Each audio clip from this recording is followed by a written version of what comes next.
This is all about Bitcoin, a show dedicated to all things questions and markets related to Bitcoin, little b for the currency, and Bitcoin and big B for the network. A collective journey to understand, apply, and use this innovation, all Bitcoin, all the time. I'm your host, Christine Lee, taking a look at some of our top stories. U.S. Senators Ron Wyden, Cynthia Lummis, and Pat Toomey are working to ensure miners, node operators, and developers and other industry participants in the crypto industry are exempt from crypto tax reporting provisions in the U.S. infrastructure bill. The provision, which seeks to generate $28 billion of the $1 trillion spending package, is sparking backlash from the crypto community due to its imprecise language. Meanwhile, JPMorgan Chase began pitching an in-house Bitcoin fund to its private bank clients for the first time this week, completing its transformation from the never Bitcoin megabank to a participant in the digital assets market. The passively managed fund, which CoinDesk reported on in April, will be presented to clients as the safest and cheapest Bitcoin investment vehicle available on private markets. And finally, a Uruguay senator introducing a bill to allow businesses to accept cryptocurrencies as payments and would regulate their use. The bill, presented on Tuesday by ruling party Senator Juan Satori, includes a regulatory framework for crypto exchanges and miners. So let's have a live look at Bitcoin. The CoinDesk Bitcoin price XVX index currently trading above 40,000, now heading toward 41,000, just below that mark. Bitcoin is up about 3.5% over the past 24 hours. The most reliable reference prices for institutions since 2014 are now published under the CoinDesk brand, trusted globally as the leader in crypto news, events, and data. The chart of the day is brought to you by Crypto.com, the world's fastest growing crypto app. So Bitcoin and ETH tend to move in lockstep. This Bitcoin and Ether pair chart showing, however, that Bitcoin is losing relative strength compared to Ether. Fairlead's strategy is saying that underperformance by Bitcoin compared to Ether is characteristic of a risk-on environment in the crypto markets, where BTC acts more like a defensive asset and ETH as an outperformer. This chart shows that has been the case for the past 3 weeks, according to TradingView data. Now, bullish sentiment around Ethereum's London hard fork activation, which has been compared to a Bitcoin halving, is lifting the crypto markets today, including Bitcoin, which turned positive in recent hours. ETH has staged an impressive rally in the weeks leading up to the London hard fork, breaking out of a 2-month consolidation relative to Bitcoin. Ether has more than tripled this year, vastly outperforming Bitcoin's roughly 30% gain. And joining us now to discuss is Noelle Acheson, Head of Market Insights at Genesis Trading. Welcome to the show, Noelle. Thank you, Christine. So good to be here with you. Such a pleasure. Noelle was a former CoinDesker, but now with a sister company, Genesis Trading. Great to see you. Oh, great. So looking at the crypto markets, ETH, do you see that as a catalyst for the bounce that we're seeing in Bitcoin and the rest of the crypto markets right now? To be honest, when it comes to Bitcoin, no, I don't. What's happening in ETH is very, very different from what's happening in Bitcoin. Always has been. The two do have very different stories and have been moving along to different drummers, as a poet would say. What I don't understand, I'll be honest with you, Christine, is why the two are still so correlated when Bitcoin is seen by most investors to be a store of value and ETH is seen by most investors to be a technology play. Yet they still are very correlated. The last time I checked, it was still around 0.8 or something like that. So I think that is more of a sentiment around the entire asset class. But today we had the successful activation of the London hard fork, as you commented earlier, which is lifting the sentiment. Again, there could be some surprise there. Isn't it sell on the news kind of thing? But no, it went off without a hitch, and that is lifting sentiment all around because people are excited about the change that the London hard fork and specifically EIP 1559 is going to make on the underlying fundamentals. Is that driving Bitcoin higher? I think not. I think Bitcoin has a whole different set of things to celebrate. And you say different things to celebrate. We see that Uruguay is exploring Bitcoin as legal tender. JPMorgan Chase is pitching an in-house Bitcoin fund to wealthy clients. Are these the kind of things that you might suggest is a catalyst for the bounce we're seeing in Bitcoin today? I'm going to say no, Christine, for the following reasons. When El Salvador announced that Bitcoin was going to be legal tender, and that was actually passing of a bill, not even just a suggestion, Bitcoin price didn't move because these things take some time before we start to see the needle on adoption take up. And as for the JPMorgan thing, again, there's not much of a surprise there. We know that they've been dealing, rumors have been dealing with some of it. Their clients have been accessing Bitcoin for some time anyway, as are many private bank clients across the industry. So again, we're not going to see meaningful uptick from there. I think the big thing is the change in sentiment around the amendment to the infrastructure bill. It shows the power of the crypto lobby in Washington, D.C., something that we've never really seen evidence of this before. We've seen evidence of this today. And the fact that the infrastructure bill, the amendment might be more favorable, or at least remove some of the contentious parts of that edition, is very good news. That is worth celebrating. Not just the fact that we don't have this regulatory overhang, which would have been really bad for the industry, but the fact that we see evidence of Bitcoin's lobbying power there. And I'm going to comment on a couple of other things that we're observing, Christine, that are really interesting and that highlight the shift in sentiment that we're seeing around Bitcoin, which, as I said before, I don't think it's related to the Ethereum hard fork. And that is the activity we're seeing in Bitcoin options. Bitcoin spot trading, the volumes, they're ticking up, but nothing really notable there. The activity in the derivatives market is noticeable. And here's a fun statistic. In the options market, which is growing significantly in volume, we're seeing a ton of activity in calls. Your viewers probably know that a call is the option to buy Bitcoin at a certain price. I was looking earlier today at the Bitcoin put-call ratio, which is when you take the open interest in puts and the trading volume in puts, and you divide it by the trading volume in calls.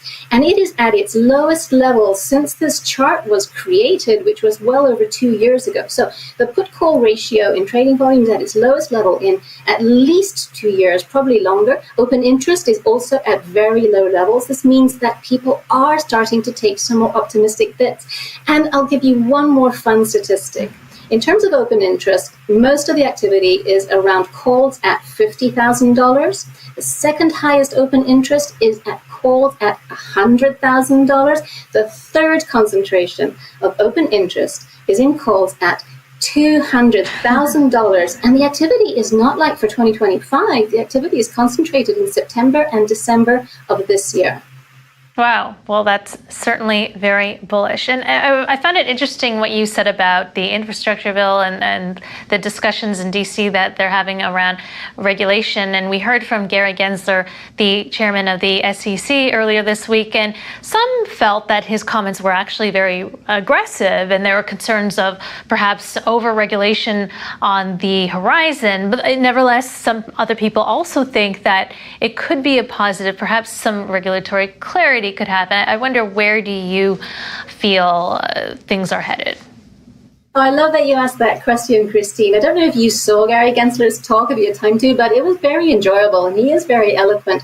And I felt very encouraged after seeing that. One, because he seems to be putting his foot down that regulatory clarity is coming. This is something they're looking at. But there's a big but here. Let's remember who he was talking to. This was at the Aspen Security Institute event, and the kind of people that are normally the audience of this are people very involved in global policy. That was the audience he was talking to. Obviously, people like Katsu who care about it were there too, but we weren't his target audience there. I got the feeling that what he was doing was putting his stake in the sand to try to get more budget to be able to deal these things. He was quite adamant about some of the risks. He said several times, I actually counted, make no mistake. In other words, that's pretty vehement, no? But at the same time, he stressed a few times that what he needs is more budget to be able to tackle the backlog of issues that they face. And he did stress the urgency of this. He did stress the strong growth in the market, the interest of the institutions that we see at Genesis every day. And who was he trying to get the message across to? Those that could influence people who control his budget, those that can influence people who are able to give his department, his organization, some more authority to finally get some regulatory clarity around this. We know that for regulatory clarity to actually take root in such an important capital markets of the United States, there needs to be more communication between the different financial organizations, the different financial regulators. And that seems to be what he's trying to get kicked off. Mm-hmm. Well, you've got to play to your audience. Noelle, we got to wrap it there, but thank you so much for joining us. Great to be with you, Christine. Thanks. That was Genesis Trading Head of Markets Insights, Noelle Acheson. And coming up, a power struggle among regulators on who should police crypto.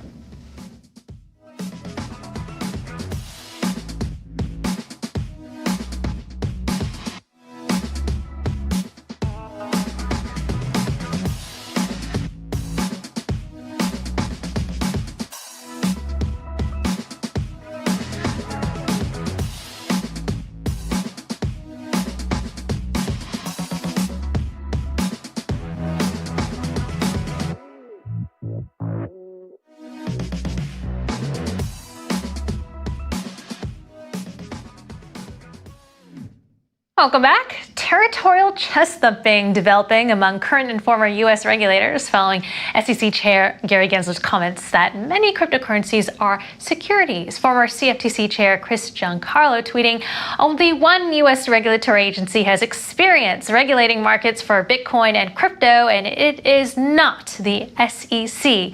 It is the CFTC. If Biden administration is serious about sensible cryptocurrency regulation, it needs to nominate a CFTC chairman. And CFTC Commissioner Brian Quintes tweeting, just so we're all clear here, the SEC has no authority over pure commodities or their trading venues, whether those commodities are wheat, gold, oil, or crypto assets. And joining us now to discuss is Reba Beeson, General Counsel at AlphaPoint, a software firm powering crypto exchanges worldwide.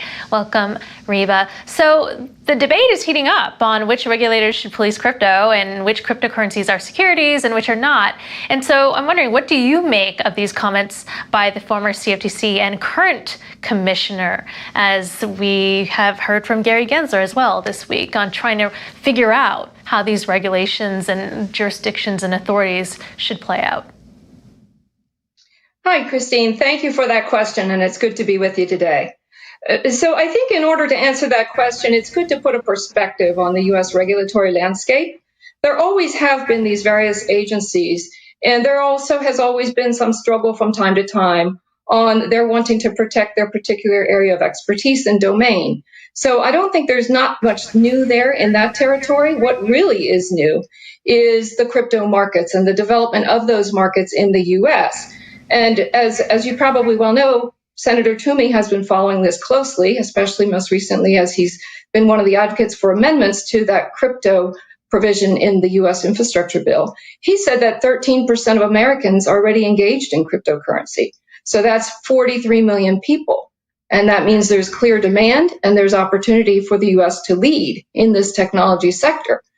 But in order to do that, there's going to have to be some clarity on the regulatory front. And in that regard, I think it's appropriate for the various agencies to step in, try to understand what their appropriate domain should be, and try to reach a consensus on it. And that brings into the fold the regulatory and the legislative branches as far as that's concerned, and any other policymaker. Right.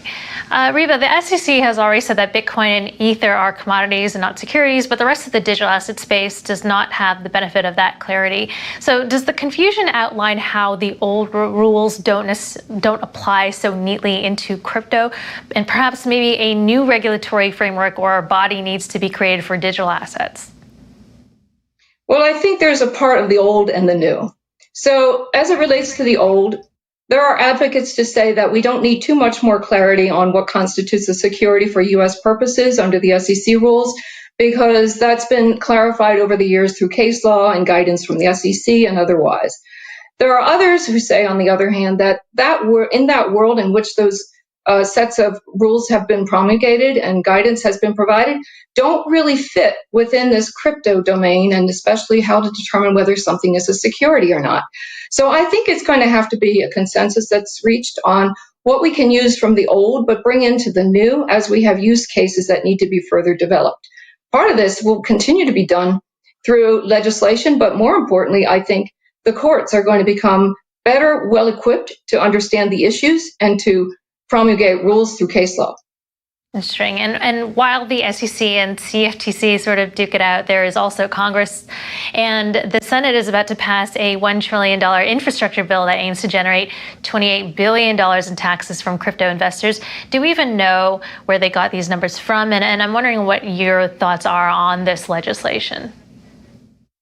So first, to your question about where did these numbers come from, it's not clear. I don't believe that there is a very well thought endeavor to capture that number. It's unclear how enhanced tax reporting is going to generate the $28 billion. And I believe that currently it's being evaluated by the CBO. And those numbers, whatever numbers are promulgated by them, might be more insightful. But certainly there's going to be some push to get this legislation passed. I think that the amendments that have been proffered by Senators Wyden, Loomis, and Toomey will be very helpful, because they do exclude software developers, miners, node operators, and others who clearly are just not brokers in this space. And those are the types of participants that actually don't have private information about taxpayers, nor should they. And so they wouldn't be able to comply with the tax details that are being required. You know, on that first part of the question, I'm interested in, how did they calculate? We still don't know why, but I'm wondering, does this revenue come from crypto investors who should be paying taxes but aren't, or does it expand what crypto investors can be taxed for? My belief is that it's coming from the existing rule that the IRS has promulgated starting, I believe, in about 2014, in which the IRS declared that crypto is property and subject to tax as such. And so taxpayers are already required to pay tax on cap gains for their investments in crypto. So I think it's more being driven by a lack of understanding of how the rules apply, and maybe a general lack of knowledge by the investor community about the fact that crypto is taxed as property and is subject to those rules. So this, I think, would be more of an effort by the Treasury Department and IRS involved in that to clarify that point and to promulgate more specific rules around the requirements. Excellent. Reba, thank you so much for your insights. Appreciate your time. That You're welcome. was Thank you. AlphaPoint General Counsel Reba Beeson. And that's it for All About Bitcoin. I'm your host, Christine Lee. Join us tomorrow morning at 9 a.m. in New York for First Mover, your first look at the day's global crypto news headlines. You're watching CoinDesk TV.